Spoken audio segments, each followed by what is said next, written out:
हो जाती है। शिरध्वज, इन 4 चीजों जो के तुम अधिकारी तुम हो चुके। अब रह गई आशीर्वाद की बात। तो जब तुम्हारे बारे में मैं विचार करता हूं तो तुम्हारी गणना संसार के उन महान योगियों में है जिनके द्वारपाल के यहाँ जाकर याज्ञवल्क्य जैसे ऋषि और सुखदेव जैसे ज्ञानियों ने ज्ञान की शिक्षा प्राप्त की है।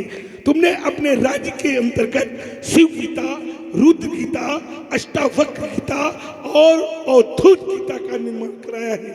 अस्तु, मैं तुम्हें अपने आशीर्वाद से अवश्य अलंकृत करूंगा। तुम पूर्ण काम भाव शिरध्वजो,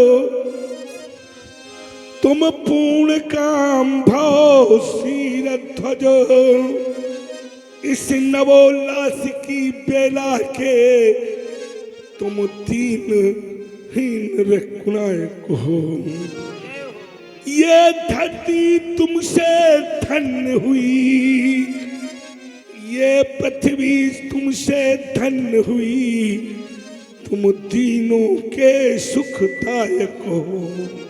ललक ललक मंजुल मन से करही आरती कमला सजो, तुम पूर्ण काम भव शिरध्वज, तुम पूर्ण काम भव शिरध्वज। शिरध्वज यशस्वी भव, कीर्तिमान भव, बुद्धिमान भव, कर्मनिष्ठ भव, धर्मनिष्ठ भव, तपोनिष्ठ भव, तपोधन भव, वेदाध्यायी भव, महात्मा भव। शिरध्वज महात्मा भव। सिय बुलाय प्रणाम करावा। आओ बेटी, आओ बेटी। सिय बुलाय प्रणाम करावा। अरे बेटी, यह भार्गव श्री परशुराम जी हैं, दोनों हाथ जोड़ करके इन्हें प्रणाम तो करो। शिरध्वज, ये बालिका तुम्हारी रिश्ते में क्या लगती है? बेटी है हमारी बिटिया। ये तुम्हारी बिटिया है। और ये पीछे वाली? ये भी हमारी बिटिया है। ये भी तुम्हारी बिटिया है। अच्छी बात है। मैं तो चाहता था तुम कुछ और खोगे। चलो, ये तुम्हारी बिटिया है, ठीक है, दोनों बिटिया हैं। जब बात रिश्ते की आती है तो एक बात याद आती है। कुछ रिश्ते ऐसे होते हैं जो सभी को बताए नहीं जाते। कुछ फल बहुत अच्छे होते हैं, होते तो बहुत अच्छे हैं लेकिन सभी फल खाए नहीं जाते। कुछ फूल बहुत अच्छे होते हैं, फूल होते तो बहुत अच्छे हैं लेकिन सभी फूल भगवान शंकर पर चढ़ाए नहीं जाते। और कुछ मित्र बहुत अच्छे होते हैं, मित्र होते तो बहुत अच्छे हैं लेकिन सभी मित्र घर बुलाए नहीं जाते। ऐसा शास्त्र कहता है कि जो मित्र चैत्र से पतित हो उसे कभी घर नहीं बुलाना चाहिए। शिरध्वज, ये बेटी है, तुम्हारी बेटी को मैं देखता हूँ। अब यहाँ माताएं बहनें बैठी हैं, इसलिए मैं ध्यान थोड़ा माताओं की तरफ ले जाऊंगा। जब तुम्हारी बेटी को मैं देखता हूँ तो मुझे एक बात फिर याद आती है। एक बार शिरध्वज, मैं पाश्चात्य देश गया, विदेश गया, और जब मैं पाश्चात्य देश गया तो तुम्हारे जैसे एक पिता ने अपनी बेटी से कहा कि ये भगवान परशुराम हैं, इनको प्रणाम करो। तो बेटी प्रणाम नहीं कर रही थी। वो बेटी क्या कर रही थी? वो बेटी हाथ को हिला रही थी। तो मैंने उसके पिता से पूछा कि ये बेटी तुम्हारी प्रणाम नहीं कर रही है, ये हाथ को क्यों हिला रही है? हाथ, उसने कहा भगवान हम नहीं जानते। हमने कहा तुम जानते हो या न जानते हो, लेकिन मैं जानता हूं कि ये हाथ को क्यों हिला रही है। कल ये हाथ को क्यों हिला रही है भगवान आप ही बताएं। हमने कहा जब प्रत्यक्ष में बालिका है तो प्रत्यक्ष में जब बालिका है तो बालिका से चलकर पूछते हैं कि हाथ को क्यों हिला रही है। मैंने उसके पिता को अपने साथ लिया, पहुंचा उस बेटी के पास और उस बेटी से मैंने प्रश्न किया कि बेटी तुमको तो प्रणाम करने की आज्ञा मिली थी, तुम तो हाथ को हिला रही हो, हाथ क्यों हिला रही हो? तो उस बेटी ने क्या कहा बताया आप लोगों? उस बेटी ने कहा भगवान मैं हाथ इसलिए हिला रही थी कि आज दर्शन दियो तो दियो, आज के बाद दर्शन न दियो। हमको धन्य है यहाँ की संस्कृति। और जब उस बालिका को मैंने देखा तो बालिका छिन्न भिन्न प्रच्छिन्न वस्त्रों से ढकी थी, और जब मैं सीता को देखता हूं तो सीता नख से सिर तक वस्त्रों से ढकी है और दोनों हाथों को जोड़कर प्रणाम कर रही है। इससे हमारी माताओं बहनों को शिक्षा लेनी चाहिए। जब अपने से बड़ों को प्रणाम करें तो कैसे करें? तो शास्त्र कहता है कि कम से कम दोनों हाथ जोड़कर प्रणाम करें, और जब घर से बाहर निकले तो कैसे निकले? तो शास्त्र फिर बता रहा है कि नख से लेकर सिर तक वस्त्रों से ढकी हो। ये हमारी आपकी सबकी जवाबदारी बनती है, सबकी जिम्मेदारी है। नख से सिर तक वस्त्रों से ढकी हो। देखिए सीता को, और कभी हमारी माताओं बहनों को श्रृंगार करने की आवश्यकता पड़ जाए तो किसी को नहीं देखना है, केवल सीता को देख लेना है और अपने श्रृंगार को कर लेना है। कैसे? सीता के तन पर साधना की साड़ी पड़ी है, प्यार का दुपट्टा उड़ा है, आंखों में करुणा का काजल लगा है, कानों में कर्मों का फूल है, मानवता की मांग पर शीतलता का सिंदूर भरा है, और पैरों में पवित्रता की पायल पड़ी है। अगर ओठों में लज्जा की लाली लग जाए तो भगवान के प्रिय भक्तों, वो नारी और कोई नारी नहीं होगी, वो नारी केवल भारतीय नारी होगी, भारतीय नारी। और भारतीय नारी ने जब जब अपनी साधना को साधा है तो क्या किया है? चित्रकूट की चट्टानों पर मंदाकिनी जैसी नदी का निर्माण कर दिया है। भारतीय नारी ने जब जब अपनी साधना को साधा है तो क्या किया है? भगवान ब्रह्मा विष्णु महेश को पालने में झुला दिया है। भारतीय नारी ने जब जब अपनी साधना को साधा है तो क्या किया है? यमराज से अपने पति के प्राणों को छीन लाई है और ब्रह्मा के नियमों को उलट पुलट कर दिया है। यह है भारतीय नारी का इतिहास। जानने की आवश्यकता है, अपने आप को पहचानने की आवश्यकता है अपने आप को। ये भारतीय नारी का इतिहास है। और भारत में देखिए, भारत एक ऐसा देश है जहां पर भगवान का अवतार होता है। भारत एक ऐसा देश है जिसके नाम के आगे माता शब्द का प्रयोग होता है। भारत माता। भारत एक ऐसा देश है जहां पर पशुओं में भी माता के दर्शन होते हैं, गौ माता। भारत एक वो देश है जिसमें पेड़ों में भी, पौधों में भी माता के दर्शन करते हैं, जिसका नाम है तुलसी माता। और भारत वो देश है जिसमें जल में भी माता के दर्शन करते हैं, गंगा माता। भारत वो देश है जो पुराणों में भी माता का दर्शन करते हैं, कहाँ? गीता माता। और भारत वो देश है जो धरती को भी धरती माता के नाम से जानते हैं। भारत वो देश है जहां पर अपनी माता को तो माता कहते हैं, लेकिन अपनी पत्नी की माता को भी माता कहा जाता है। वो देश है भारत देश। धन्य है शीरध्वज। इस बाल का क्या परिचय है? तुम इससे मुझे प्रणाम करवा रहे हो। हमारी संस्कृत में कन्या को कन्या के रूप में अर्चना की है। हमारी संस्कृत में कन्याओं से प्रणाम नहीं करवाती।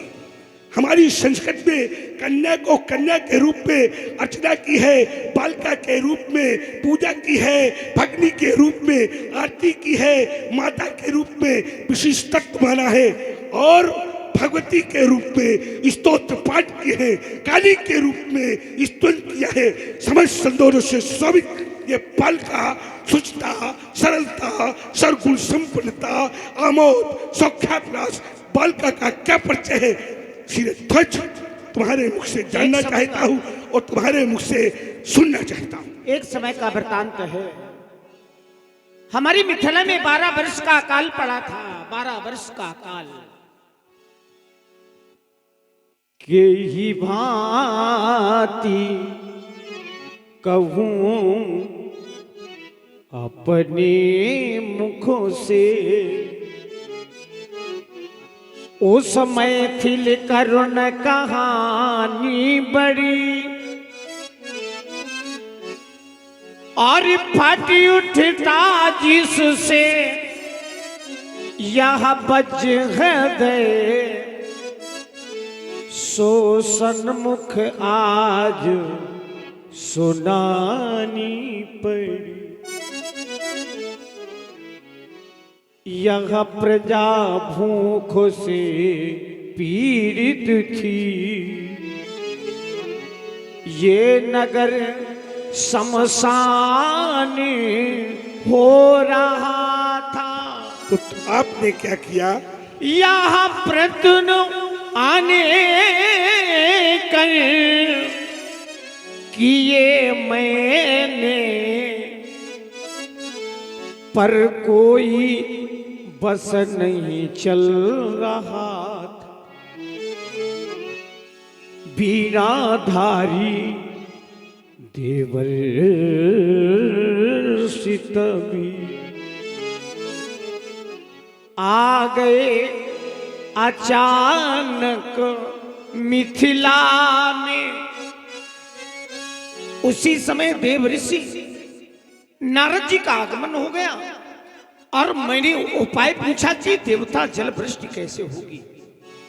उन्होंने उपाय बताया और मैंने वैसा करना प्रारंभ कर दिया।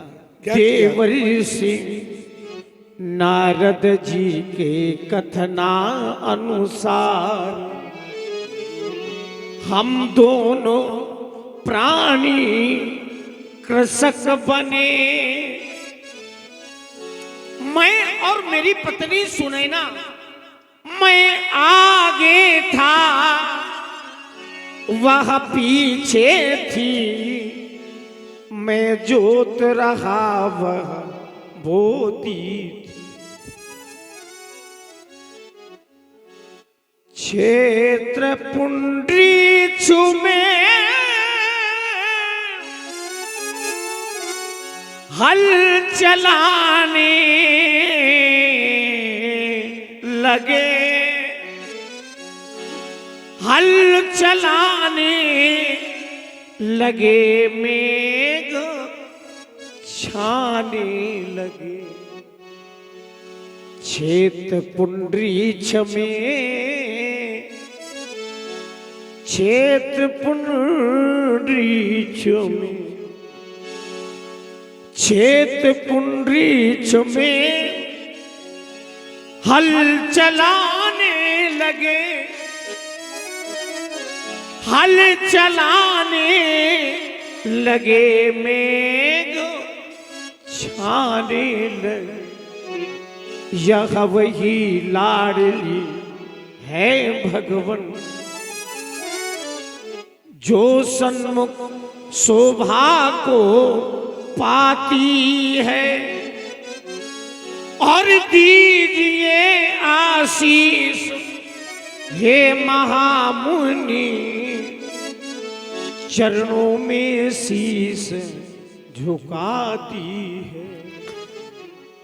नाम जानकी परम पुनीता, नारद आ ये कहूं पुनसी। शीरध्वज ने, शीरध्वज इस बालिका का नामकरण नारद ने किया। तुम्हारे राज्य में अकाल पड़ गया, पड़ गया, सही बात है। 12 वर्ष का तो देखिए, प्रत्यक्ष में प्रमाण की आवश्यकता नहीं है। मिथिला के लोग भी एकत्रित हैं, इनसे भी आप पूछ सकते हैं कि अकाल पड़ा कि नहीं पड़ा। अभी तो मैंने ये कहा ही नहीं कि अकाल पड़ा कि नहीं पड़ा, ये तो आप जबरदस्ती जोड़ दियो। हमें बोलने के लिए हमने बात ही कर दिया, मैंने तो प्रश्न ही नहीं रखा था। अब तुमने कहा है कि अकाल पड़ा और मैं कहता हूं अकाल नहीं पड़ा। अब तुमसे कह दे कोई प्रमाण, तो तुम्हारे पास कोई प्रमाण नहीं है, लेकिन मैं प्रमाण दूंगा कि अकाल नहीं पड़ा। भूमि का कर्षण किया गया, ये सत्य है। जब कभी यज्ञ करवाई जाती है तो वहां पर भूमि का कर्षण किया जाता है, आज भी किया जाता है। भूमि का कर्षण किया गया, सत्य है, लेकिन अकाल नहीं पड़ा, इसका कहीं प्रमाण नहीं है। एक जगह मैंने स्कंद पुराण में देखा, तो स्कंद पुराण में हमें कुछ मिला राजा जनक के संबंध में। उसमें लिखा कि था कि राजा जनक के कार्यकाल में अकाल नहीं पड़ा। ये ज्ञानियों की सभा है, ज्ञानियों की समाज है। पूर्ण नर नारी सुभाग्य सुचि संता धर्मशील ज्ञानी, ऐसी समाज है, ऐसे लोग हैं। तो यहाँ पर 12 साल तक शास्त्र कहता है कि सत्संग होता रहा। क्या होता रहा? सत्संग होता रहा। और जब 12 वर्षों तक सत्संग होता रहा तो किसी ने खेती की ही नहीं। और जब खेती की नहीं तो अनाज कहां से पैदा हो जाएगा? तुम तो डूबे रहे सत्संग में, हैं? सत्संग में डूबे रहे और खेती की नहीं गई। और जब खेती की नहीं गई तो अनाज कहां से पैदा हो जाएगा? हो जाएगा नहीं। इसका एक प्रमाण देता हूं मैं। वाल्मीकि जी की रामायण का एक सूत्र है। क्या है? क्या है सूत्र? जानते हो? यज्ञार्थम कर्षतो महिम। क्या अर्थ है इसका? यज्ञार्थम कर्षतो महिम, यज्ञ के लिए भूमि का कर्षण किया गया। हल किसका था? सोने का। सोने का क्यों था? चांदी का क्यों नहीं था? पीतल का क्यों नहीं था?